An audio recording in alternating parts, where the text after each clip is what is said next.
Hello, Internet. This is Jump Cut Reviews coming at you with a review for the Bandai Tamashii Nations SH Figure Arts Iron Man Mark 50 from the movie Avengers Infinity War. Let's take a look at the packaging here. Back of the box. Bottom of the box, which I guess you probably want to see it that way. There you go. Side, top, other side, front.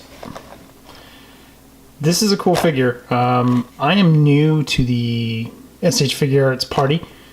Just recently discovered these figures about 2 months ago, which to my I guess my wallet's chagrin, I've been kind of gung-ho about getting all of these things because they're just awesome. I'm a huge Iron Man fan. I've been a big Iron Man fan since about 1988. I bought a comic in the airport when I was flying somewhere with my mom. Still remember the issue numbers. Iron Man 236, written by David McLeany and Bob Layton, and inked by Bob Layton with, I think, pencils by Jackson Geis. So yeah, big Iron Man fan. It's weird to me to see him go from a C-list character that pretty much just me and my brothers liked to, you know, one of the biggest pop culture icons of the 21st century. And he's just a huge movie star now. It's funny. So here he is in his tray. Now this is the one that doesn't come with the stand.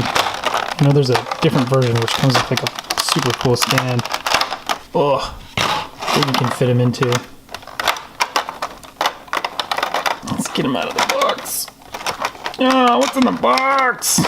Okay. Here's Iron-Man. Very cool figure. He's candy apple red. Let's camera down a little bit. There we go. Candy apple red and gold. Paint applications on this sucker are pretty outstanding. Tamashii Nations, they really do make the best Iron Man figures, in my opinion. I do have some of their other figures, and they're hit or miss sometimes with some of their other figures, but definitely the Iron Man ones stand out, as well as a couple of their Star Wars figures like Darth Maul and Jedi Luke Skywalker. Pretty cool figures. That sounds nice. Let's get into articulation. So, head is on a double ball peg. Neck is also articulated. Now these joints are super tight. You can hear them squeaking. Oh, it's crazy how tight they are. Tight like a tiger. Yes, you see, very tight like a tiger. There is a fix-it. There's an issue. Okay, when you first get this figure, his arms are going to stick out like this. Like, what's up? You know where the gym is? And then there's this ring right here. I don't know if you guys can see that ring installed. The way it's factory installed, there is a, let me just show you. Rip his arm off. Ah! There's a ring in here. Here we go. Looks like Alex Murphy now. It has a nub on it, and there's a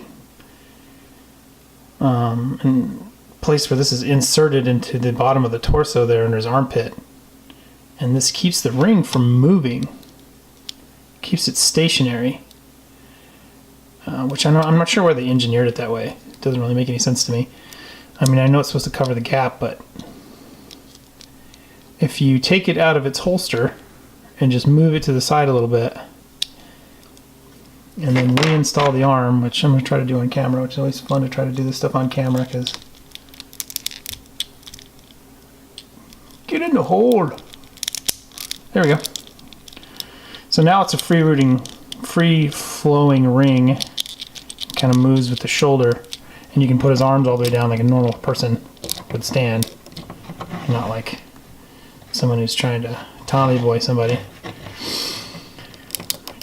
Let's see. What else? Oh yeah, so that gives you a lot of range. Squeak! Oh, these joints are so tight. I love these figures, how tight the joints are. Oh, so tight. Biceps fever. Double jointed elbow.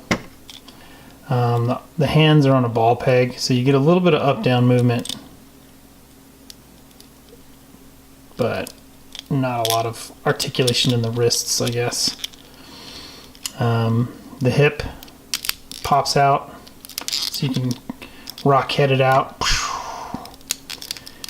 And there's this little piece in here is also articulated.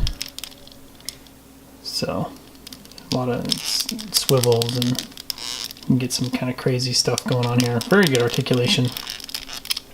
Double jointed knees.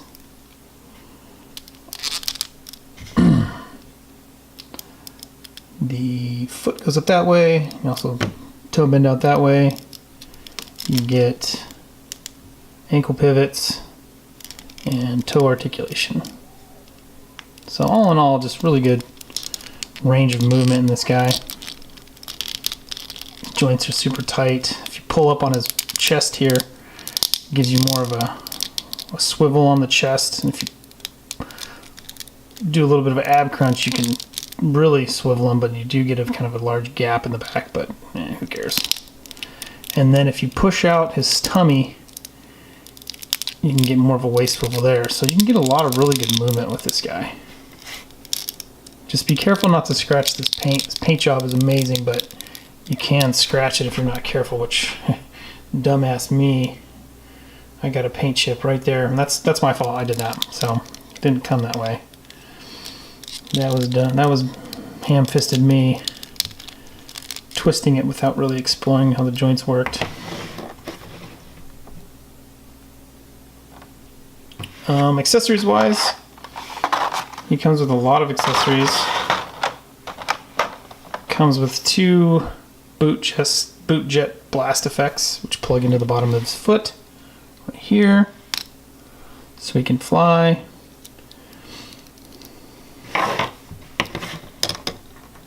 Comes with two of those. Comes with large repulsor effects, two of those, and two small repulsor effects, which I'm not sure why this figure comes with these anymore, because ever since the Mark7 in the first Avengers movie, he hasn't needed his hand repulsors to stabilize.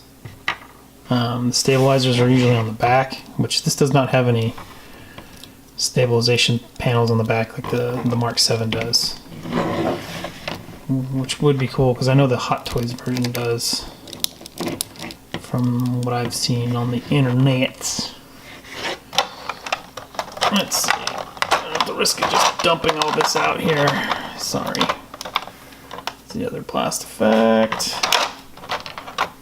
Another repulsor. Another repulsor. He comes with interchangeable parts. Got this blaster, and also put this blaster for Drax's face, which he did in the movie. And let's just dump the hands into my hand. As far as hands go, he's got two repulsor effect hands, which have the nub. They have a little nub on them, so you can plug in the effect piece, like so,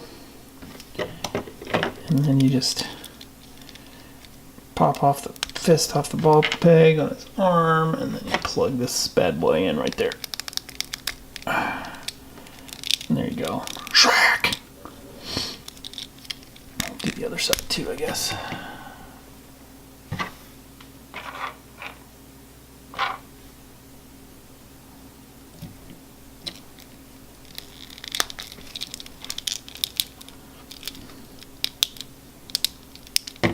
Double Shrek!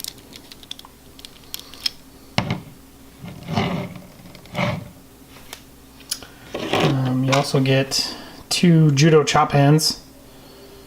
Judo chop! 2 at-rest hands, which is just chilling hands, I guess. 2 fists, which come in factory installed. And then you get this piece right here, which is a adapter for the Tamashii Nation stand. If you have one of those, like with Homecoming Spider-Man, I think comes with one. And you just pull this plate off his back, and it plugs in right there, which I don't really have a use for because I don't have the stand. I mean, I do actually have Homecoming Spider-Man, but he's using the stand on his brick wall. So I-Man just uses the OG stuff. And to install the other pieces, you want to pull his arm off. Here's one thing I figured out. It's kind of cool. If you pull this piece apart, his forearm's inside there. Ah! And you can install his fist on there. And there's just a plug in there. Put the effect back in. Might have it upside down. There we go. And now his fist is on the forearm in there.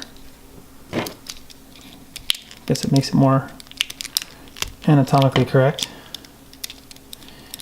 And the same thing on this side. Just pull it off. Pop the fist on. He never used this in the movie. The Hot Toys comes with it too, so it must have been part of the concept art that they submitted to these guys. Quickly, I just wanted to show you some comparisons so you can get an idea on how this guy scales. I don't collect Marvel Legends. I know that these are smaller than Marvel Legends, but like I said, SH Figure Arts is kind of the only game in town for me. So, and Mafex a little bit. I collect a little Mafex too. I like the Japanese imports. My ruler here has like a thing on the bottom, so it doesn't really start at 0. But you can see he's a little over 6 1/4 inches, or 15.5 centimeters. I don't know why we don't use the metric system in this country, but whatever. Here he is next to, for comparison, the Infinity War Hulk, which this is an amazing figure, guys. This is my favorite Hulk figure I've ever had, and I've had back in the day when the first Ang Lee Hulk movie came out. I had some of those figures. I had another one. I don't know what I was playing with his fist there for. But just as far as articulation, and I'm probably going to do a review for him, so look for that. And then here we've got the Mad Titan from Infinity War with his Infinity Gauntlet, Thanos. Which I actually read the Infinity Gauntlet back in like 1991. I was like 11. It's pretty cool. There's actually a thing called Thanos Quest. If you're interested in the comics at all, you can go back and you have to get Thanos Quest and then read Infinity Gauntlet. And it's totally different than how the movie, as far as Infinity War and Endgame go. They pulled from that, but it's still very different. And then we've got Thor. The Mighty Thor. The Mighty Thor from Infinity War there, with his Stormbreaker axe. Another really cool figure. Probably do another review on. But yeah, that's just to show you guys the scale of this guy. And then one more quick comparison. If you don't collect SH Figure Arts, but you're watching this video for some reason. Here is a Masterpiece MP 12 Lambor Sideswipe Transformer, which is pretty much what I collected before I got into SH Figure Arts. Pretty much just collected Masterpiece, G1 Masterpiece Transformers. So I was about 5 years old when that show came out. I had older brothers that were able to buy the toys, and I ended up with them because I was the youngest in my family. So I got them all came to me. But yeah, there you go. There's the Iron Man Mark 50 scales with other stuff. But thanks for watching. Take care.